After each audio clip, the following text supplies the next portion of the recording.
हूँ आपके साथ आयुषी श्रीवास्तव। दीप सिंधु एक्टर और एक्टिविस्ट, इनके नाम पर बवाल उठ रहा है। दीप सिंधु पर आरोप है कि इन्होंने और इनके सहयोगियों ने कल दिल्ली के लाल किले पर खालसा ध्वज फहरा दिया। किसान नेताओं ने भी दीप सिंधु पर आरोप लगाया और कहा कि उन्होंने प्रदर्शनकारियों को भड़काया है, लेकिन अपने बचाव में दीप ने कहा कि उन्होंने बस निशाना साहिब का झंडा लाल किले पर फहराया, प्रदर्शन करने को लेकर लोकतांत्रिक अधिकार बताया। दीप सिंधु ने कहा कि जहां तक भारतीय झंडे की बात है उसे हटाया नहीं गया है। आपको बता दें 26 जनवरी का दिन राजपथ पर गणतंत्र दिवस का जश्न, तो वहीं दिल्ली एनसीआर के दूसरे इलाकों से किसान प्रदर्शन के दौरान हिंसा की झड़प खबरें सामने आई। इसी बीच दिल्ली के लाल किले से खबर आई कि कुछ प्रदर्शनकारी लाल किले में घुस गए। फोटो और वीडियो आने लगी। प्रदर्शनकारी लाल किले पे झंडा फहराते हुए दिखाई दिए। फिर लोगों ने सोशल मीडिया पर लिखा कि शुरू किया कि ये तो दीप सिंधु है। दीप सिंधु के प्रधानमंत्री नरेंद्र मोदी और भाजपा सांसद और एक्टर सनी देओल के साथ दीप की तस्वीरें शेयर की जाने लगी। अब इसकी खबरें की पड़ताल भी जानिए।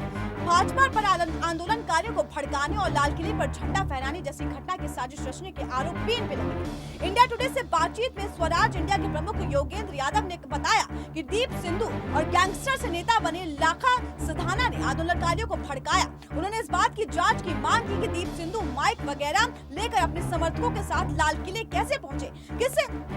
किस लाखा सिधानी की बात कर रहे हैं योगेंद्र यादव? पूरा नाम है लखबीर सिंह सिधानी। जी हाँ, खबरों के मुताबिक पहले ये गैंगस्टर थे, अब नेता बन गए हैं। मालवा यूथ फाउंडेशन के प्रेसिडेंट थे और इंडियन एक्सप्रेसवे में प्रकाशित रिपोर्ट बताती है कि इस पूरी घटना से पहले 25 जनवरी की रात को दीप और सिधाना ने सिंधु बॉर्डर पर बने संयुक्त किसान मोर्चा का अधिग्रहण कर लिया था और साथ ही उन्होंने अपने समर्थकों से रिंग रोड अख्तियार करने की बात भी कही थी, यानी कि उस वक्त पर जाने की बात कही थी, जिसे लेकर दिल्ली पुलिस और संयुक्त किसान मोर्चा के बीच ट्रैक्टर मार्च के रूट को लेकर कोई समझौता नहीं किया गया था। फिर 26 मार्च की तारीख थी कि घटना सामने आ गई। लाल किले की घटना के बाद दीप सिंधु ने एक वीडियो रिलीज किया। इस वीडियो में दीप सिंधु ने कहा कि उन्होंने अपने नेताओं को वार्निंग दी थी कि उन्होंने हमारे युवाओं की भावनाओं के खिलाफ निर्णय लिया। जब संयुक्त किसान मोर्चा से कहा गया कि वो ऐसी डिसीजन ले जो सबको मंजूर हो, उन्होंने इस मांग को भी लेकर रिजेक्ट कर दिया। ऐसा दीप सिंधु ने कहा। उन्होंने कहा कि किसी को भी नहीं भड़काया गया है, भला मैं कैसे इतने लोगों को भड़का सकता हूँ। आपको मेरा एक वीडियो नहीं मिलेगा जहाँ मैं लोगों को लाल किले की तरफ ले जा रहा हूँ। साथ ही ये भी कहा कि उन्होंने भावनाओं में बहकर निशाना साहिब और किसान यूनियन का झंडा लहराने की बात कही है। सवाल उठता है कि जब सिंधु बॉर्डर पर ही संयुक्त किसान मोर्चा की मंच से परेड का रूट अलग करने की बात कही गई थी, तो उस समय वहां मौजूद दूसरे किसान नेताओं ने क्यों विरोध नहीं किया?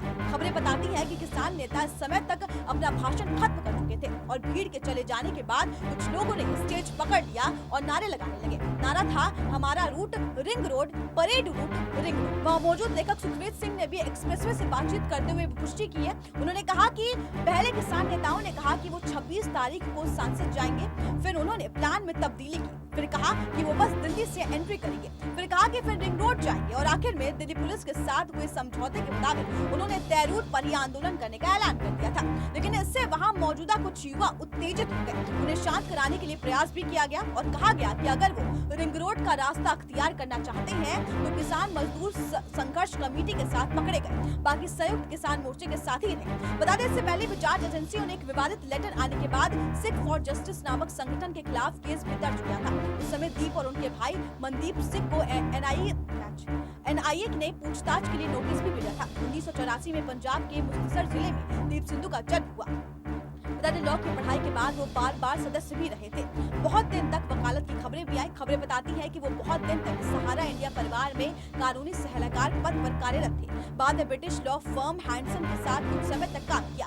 फिर ऑल बालाजी टेलीफर्म में भी वो सामने आए। खबरों के मुताबिक एकता कपूर ने कुछ समय तक दीप सिंधु से कहा था कि वो एक्टिंग में हाथ आजमाए। बीच बीच में मॉडलिंग वगैरह भी वो करते रहते थे। किंगफिशर का मॉडल हंट अवार्ड भी जीत गए। फिर साल 2015 में दीप सिंधु की पहली पंजाबी मूवी रिलीज हुई। आपको बता दें, नाम रमता चौधरी था। पहली बार दीप सिंधु का नाम सुना गया। फिर आया कि 2018 में और फिल्म आई जोरा 10 नबाटिया, यानी कि दीप सिंधु का नाम जम गया पूरी तरीके से। युवाओं में पहचान बन गई और ठीक एक साल बाद यानी 2019 में देखा जाए तो सनी देओल के साथ उनके चुनावी प्रचार भी शुरू हुए।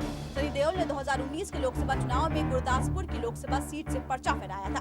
कैंपेन में दीप सिंधु सनी देओल के साथ खड़े दिखाई भी दिए गए। फिर 25 सितंबर 2020 को देखा गया कि दिल्ली के शंभू बॉर्डर पर इंग्लिश बोलते किसानों का वीडियो भी वायरल हुआ था। वीडियो में देखकर पता चला कि दीप सिंधु ही है। तभी सनी देओल के साथ वाली फोटो भी निकल कर सामने आई। लेकिन पत्रकार बरखा दत्त से बातचीत के दौरान दीप सिंधु ने कहा कि बीजेपी सपोर्टर नहीं है और बार बार कहा कि वो किसानों के साथ है। 26 जनवरी का बवाल सामने आने के बाद सनी देओल ने ट्वीट किया और कहा कि आज लाल किले पर जो हुआ उसे देखकर मन बहुत दुखी हुआ। मैं पहले भी 6 दिसंबर को ट्विटर के माध्यम से ये साफ कर चुका था कि मेरा या मेरे परिवार का दीप सिंधु के साथ कोई भी संबंध नहीं है। जय हिंद। लेकिन जनता एक और वीडियो निकाल कर ले आई है। आपको बता दें, उसमें से किसी पत्रकार से बातचीत करते हुए सनी देओल कह रहे हैं कि वो दीप को कई सालों से जानते हैं और उनके छोटे भाई की वो तरह है। बहुत सारे ऐसे वायरल भी चीजें हो रही हैं, बहुत सारे दावे हो रहे हैं और बचाव के बहुत सारे बहाने हैं, लेकिन सच्चाई क्या है इस पर अभी बहुत सारे कदम जो है आने बाकी है। इस खबर पर आपकी क्या राय है हमें कमेंट बॉक्स में जरूर बताएं। अगर आपके पास भी ऐसी कोई तस्वीर, ऐसे कोई वीडियो आते हैं जो आपको लगता है कि ये गलत है या सही है, हमें भेजें, हम उसकी पड़ताल जरूर करेंगे। आप देखते रहिए फैक्ट चेक।